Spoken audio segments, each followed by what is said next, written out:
Assalamualaikum warahmatullahi ta'ala wabarakatuh.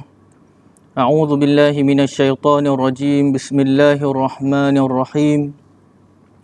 Alhamdulillahi rabbil alamin.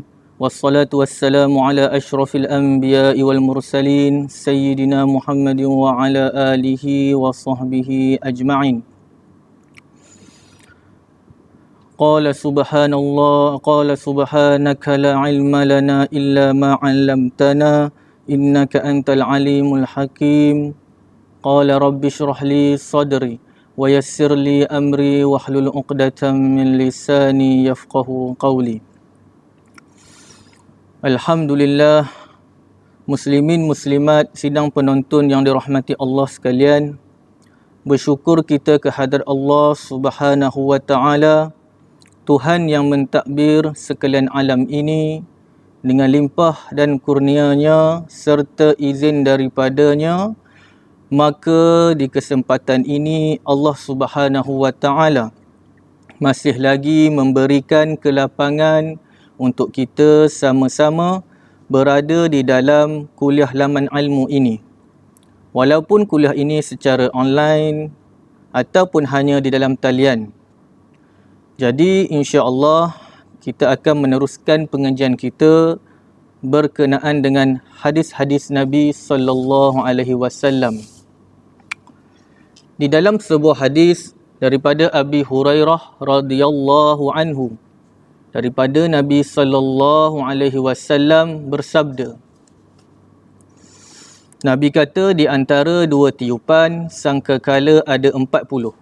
Jadi tiupan sangkakala ni akan berlaku sebelum berlakunya kiamat. Sangkakala ini akan berlaku dua kali. Sangkakala yang pertama akan mati orang-orang beriman. Selepas itu sangkakala kali kedua barulah akan musnah alam ini. Jadi persoalannya, daripada tiupan sangkakala yang pertama dengan yang kedua itu, tempohnya berapa lama? Jadi tempoh dia itu berapa lama? Daripada hadis ini, Nabi kata daripada dua tiupan sangkakala ini ada 40.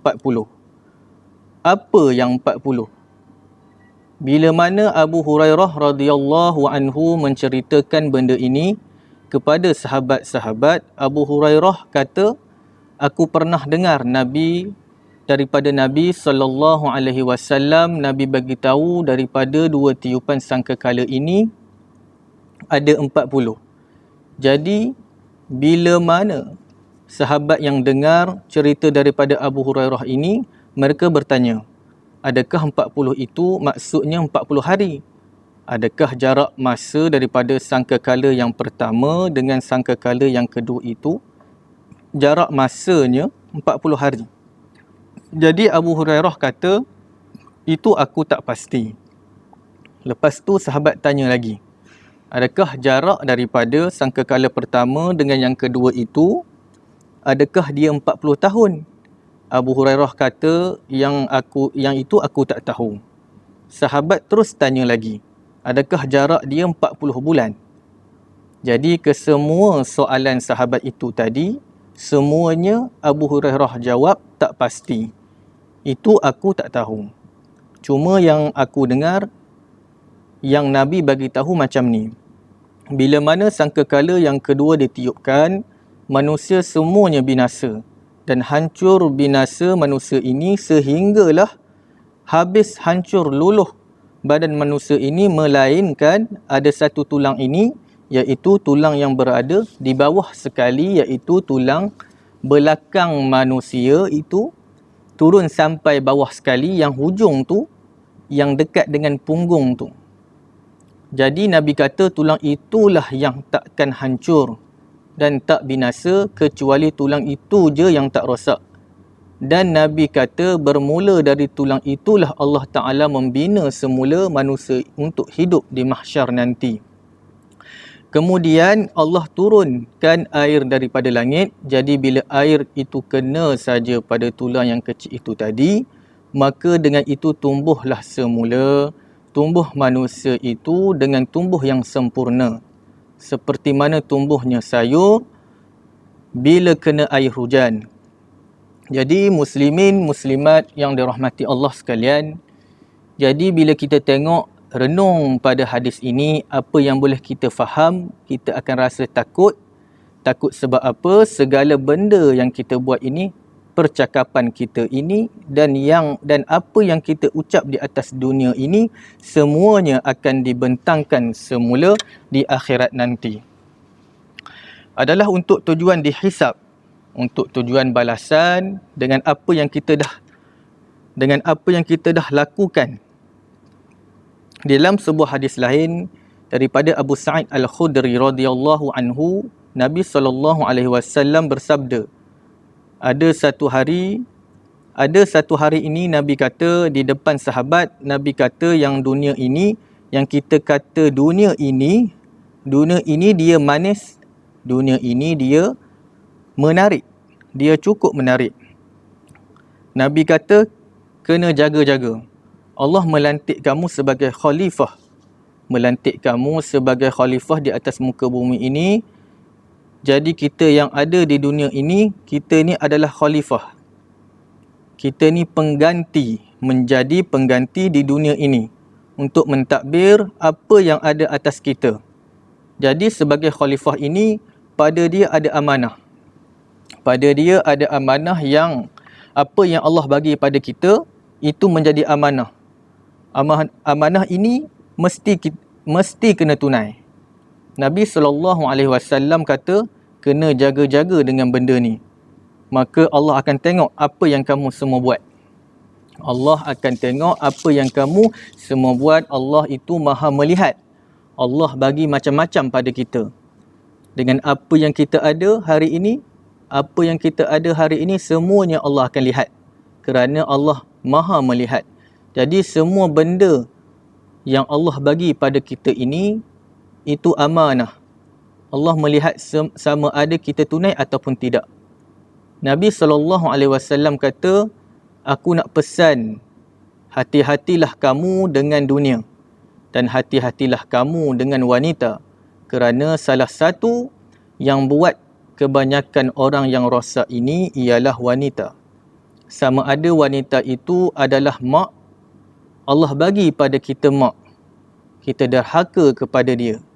Dengan derhakanya kita pada mak itu akan merosakkan kita.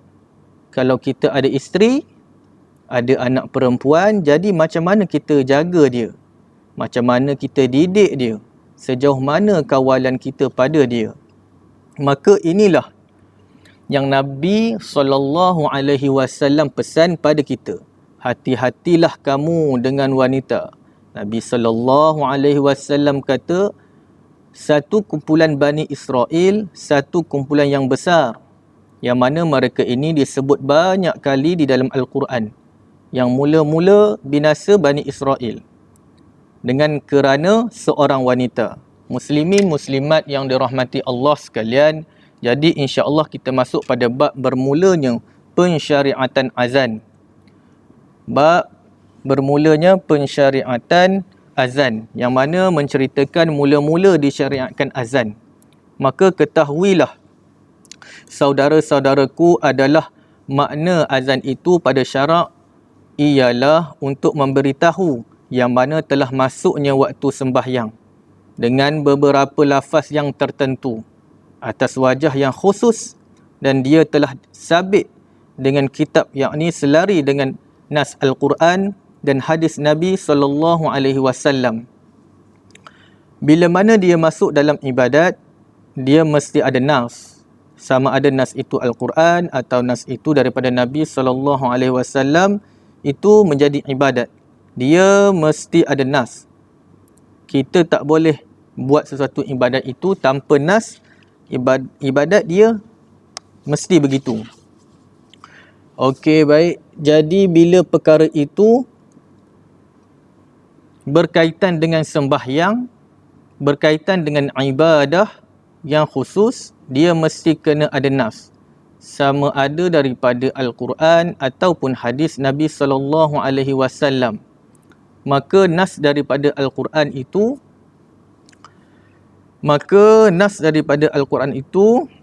A'udzubillahi minasyaitonir rajim. Ya ayyuhalladzina amanu idza nudiya lis-salati min yaumil jumu'ati fas'au ila dzikrillah. Maksudnya, wahai orang-orang beriman, wahai orang-orang yang beriman, apabila diseru kepada kamu, dipanggil kamu sembahyang pada hari Jumaat, maka bersegeralah kamu kepada mengingatkan Allah Subhanahu wa taala, iaitu mengingat kepada Allah Subhanahu wa taala. Dan bagi nas daripada Nabi sallallahu alaihi wasallam ialah sabda Nabi sallallahu alaihi wasallam bermaksud, apabila sampai waktu sembahyang fardu, maka hendaklah azan seorang daripada kamu. Bagi kamu sekaliannya, itu adalah nas daripada hadis. Jadi Nabi bagi tahu, bila masuknya waktu sembahyang, maka hendaklah azan. Daripada ramai-ramai yang ada itu, hendaklah salah seorang kamu pergi azan. Muslimin muslimat yang dirahmati Allah sekalian, adalah hadis bagi bermula pensyariatan azan ini, dan telah dikeluarkan oleh Imam Tirmizi, hadis tentang kejadian bermulanya ada azan itu. Dan diriwayatkan daripada Abdullah bin Zaid, dia berkata, ketika mana kami di waktu pagi itu, maka datanglah kami kepada Rasulullah sallallahu alaihi wasallam. Jadi selepas daripada telah bermesyuarat perkara yang berkaitan dengan azan, iaitu bagaimana cara, bagaimana bentuk, bagaimana wajah pemberitahuan kepada semua orang akan masuk waktu sembahyang itu. Manakala pergilah Abdullah bin Zaid ini kepada Nabi sallallahu alaihi wasallam, maka kata Abdullah bin Zaid, dan aku khabarkan kepada Nabi sallallahu alaihi wasallam tentang mimpi aku, iaitu diajar oleh satu orang akan cara azan di dalam tidurku, Abdullah bin Zaid ini. Dan apabila Rasulullah sallallahu alaihi wasallam mendengar begitu, maka sabda Nabi sallallahu alaihi wasallam bahawasanya ini adalah mimpi yang betul, dan bukanlah mimpi itu mimpi syaitan. Ini adalah yang diceritakan oleh hadisnya. Hadis ini nak bagi tahu pada kita yang mana sahabat-sahabat ini berbincang tentang bagaimana caranya untuk panggil orang sembahyang. Macam mana bila masuk waktu subuh, bila masuk waktu sembahyang fardu ini, macam mana nak panggil orang ketika mana belum disyariatkan lagi cara nak panggil tu. Maka Nabi SAW dan sahabat-sahabat ini pun berbincang, memikirkan caranya bagaimana. Dan di akhir perbincangan itu tak dapat jawapan. Macam-macam cadangan yang sahabat bagi pada Nabi, tapi Nabi tak setuju. Jadi tak dapat keputusan juga. Dan pada keesokan harinya, Abdullah bin Zaid ini di awal pagi tu dia terus pergi ke masjid nak jumpa Nabi. Bila jumpa je Nabi SAW, aku terus bagi tahu kepada Nabi SAW, ya Rasulullah, semalam saya mimpi. Dalam mimpi itu ada satu orang ni, dia datang jumpa saya. Dia bagi tahu yang kamu semua berbincang semalam tu cara nak azan macam mana. Macam ni cara dia. Bila Nabi SAW dengar macam tu, Nabi SAW tanya dia, apa yang dia bagi tahu? Abdullah bin Zaid pun kata, dia bagi tahu macam ni, bila nak azan ni, suara dia kena kuat. Sebutan dia macam ni, Allahu Akbar, Allahu Akbar, Allahu Akbar, Allahu Akbar. Asyhadu an la ilaha illallah, asyhadu an la ilaha illallah. Sampailah habis macam yang kita dengar azan hari ini. Bila Nabi SAW dengar je macam tu, Nabi terus kata, sesungguhnya kamu mimpi ini adalah mimpi yang betul. Dan saya ingat, ada satu kitab ni, nama dia Kitab Ru'ya. Kitab Ar-Ru'ya. Ada bab yang menceritakan tentang mimpi.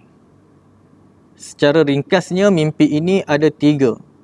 Kalau mimpi ni dia akan datang dalam pelbagai bentuk. Tapi Nabi kata mimpi ni dia ada 3 bentuk.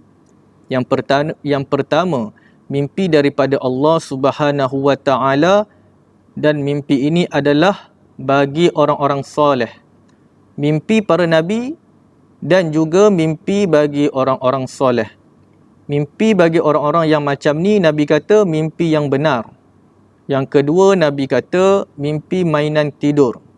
Apa-apa yang bermain di fikiran kita, apa-apa yang bermain di fikiran dia sebelum tidur itu, atau apa yang membuatkan dia fikir sebelum dia pejam mata tu, itulah mimpi mainan tidur. Yang ketiga, Nabi kata mimpi mainan syaitan. Mimpi ini akan datang dalam bentuk yang pelik-pelik. Bila datang Abdullah bin Zaid ini dan dia berjumpa dengan Nabi SAW, Nabi pun mendengar cerita ini. Nabi terus berkata, ini adalah mimpi yang benar. Maka sabda Nabi SAW bahawasanya ini adalah mimpi yang benar dan bukanlah mimpi itu mimpi daripada syaitan. Lepas itu Nabi SAW kata pada dia, Abdullah bin Zaid ini yang mimpi, tapi Nabi SAW suruh Abdullah bin Zaid bangun bersama Bilal. Nampak tak? Nabi pilih orang dia. Kamu yang mimpi bukan bermakna kamu yang kena azan. Kamu mimpi ini, aku kata mimpi kamu ini benar. Tapi orang yang nak dipilih untuk jadi muazzin, untuk jadi tukang azan ini menjadi pilihan Nabi, ialah Bilal. Maka Nabi kata, hendaklah kamu wahai Abdullah bin Zaid buat bangun kamu bersama Bilal, kerana bahawasanya Bilal itu lebih tinggi dan lebih nyaring suaranya daripada kamu. Jadi hadis ini nak bagi tahu siapa nak jadi Bilal, suaranya mesti nyaring kuat. Maka Nabi kata, hendaklah kamu wahai Abdullah bin Zaid ajarkan kepada Bilal, iaitu apa-apa yang diajar oleh orang yang di dalam mimpi kamu tu. Ajarlah kepada Bilal. Suruh Bilal ucapkan benda ni, maka mestilah azan dengan suara yang kuat. Maka Abdullah bin Zaid pun menurut segala perintah Nabi SAW dan mengajar Bilal dengan azan itu. Dan seterusnya, kata Abdullah bin Zaid, apabila didengar oleh Umar Al-Khattab akan azan Bilal dengan azan sembahyang itu, maka dengan segera keluar Umar Al-Khattab ini kepada Nabi SAW. Tergesa-gesa Umar Al-Khattab ini untuk memberitahu kepada Nabi SAW bahawasanya azan yang diazankan oleh Bilal itu benar-benar sama dengan apa yang dilihat di dalam mimpinya. Umar Al-Khattab ini dia terkejut bila dia dengar akan azan Bilal itu sama dengan apa yang dia lihat di dalam mimpinya. Umar Al-Khattab pun Allah Subhanahu Wa Taala pilih untuk menerima mimpi yang sama sebagaimana mimpi Abdullah bin Zaid tadi. Jadi Nabi kata ini adalah mimpi yang benar. Jadi rupa-rupanya mimpi Umar ini diperkukuhkan lagi dan juga sebagai anugerah daripada Allah mendapat mimpi yang sama juga, sebagaimana mimpi yang datang pada Abdullah bin Zaid. Dan beginilah mimpi orang-orang yang soleh. Jadi Umar Al-Khattab pun berkata kepada Nabi SAW, "Ya Rasulullah, demi Allah, Tuhan yang mengutuskan kamu dengan sebenar-benarnya menjadi Nabi. Sesungguhnya hamba telah melihat di dalam mimpi hamba semalam sama macam apa yang diucapkan atau yang diazankan oleh Bilal."